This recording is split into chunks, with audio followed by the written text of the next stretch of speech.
કીધું જ છે કે કોઈને આત્મવિચાર ન થાય એટલે જ્ઞાન ન થાય અને આત્મસમર્પણ ન થાય, ભક્તિ ન થાય તો પછી કે તો શું કરું? તો કે દુઃખમાં થઈને જ મારે.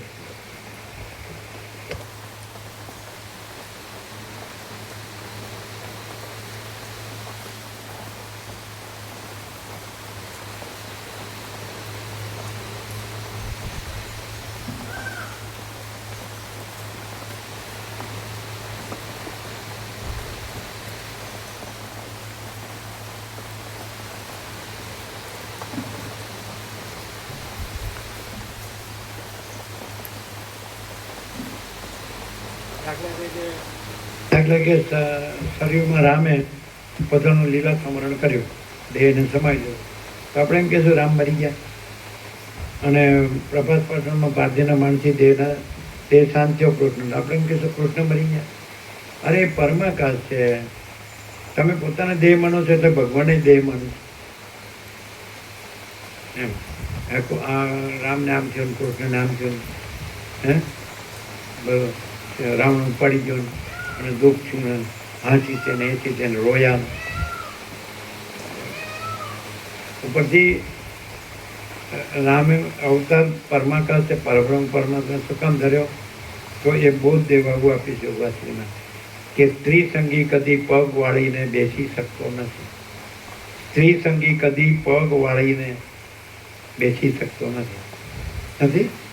અક્ષરે અક્ષર આ બોધ આપવા માટે સીતાના દ્રષ્ટાંતથી કે આ રાવણ હરી ગયો ને પછી એને પાછળ યુદ્ધ કર્યું ને આમ તેમ બધી એટલી એમ સમજે છે મારામારી.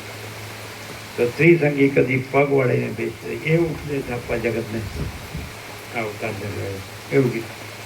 પછી આપણે કે જો રામને દુઃખ થયું, હું જોયું ભગવાનને કાંઈ થતું નથી, એ તો પરમાકાશ છે.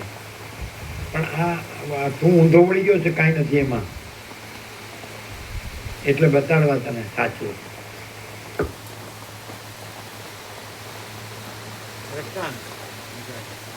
એને કહેવાય દ્રષ્ટાંત. સમજાય કે નહીં? એટલે જે કીધું ને કે લેબમાં પ્રયોગને શું કહે? ડેમોન્સ્ટ્રેશન.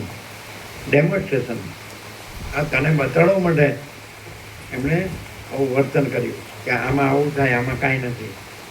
આ બધું દુઃખને અશાંતિ છે, અવસર તો સાત દુઃખ છે, મિથ્યા નાશવંત છે અને સ્વપ્ન જેવું ને મૃતૃષ્ણાના જળ જેવું છે. જે સરસ્વતી લીલા જેવું છે ને શોખ કરે છે એની દુઃખી થાય. કોણ મરી ગયું? કોઈ જન્મતું નથી, કોઈ મળતું નથી. આ તો સ્વપ્ન છે, એમાં આવું બધું દેખાય. આ કાંઈ નથી. અને પરમાકાશ એક જ અદ્વિતીય અનાદિ અનંત અજરામર અખંડ અવિનાશી અને તોડિયાથી અને અનંત અખંડ અભેદ અને મહાતત્વ મહાસામાન્ય નિરંજન નિરાકાર નિર્વિકાર અપરિચ્છિન્ન પરમાકાશ પરમ ચિદાકાશ. આ જ છે, બીજું છે જ નહીં. ના કેવળ સ્વરૂપ છે. ના બીજું આ મિથ્યા ભ્રાંતિ કંઈ છે જ નહીં.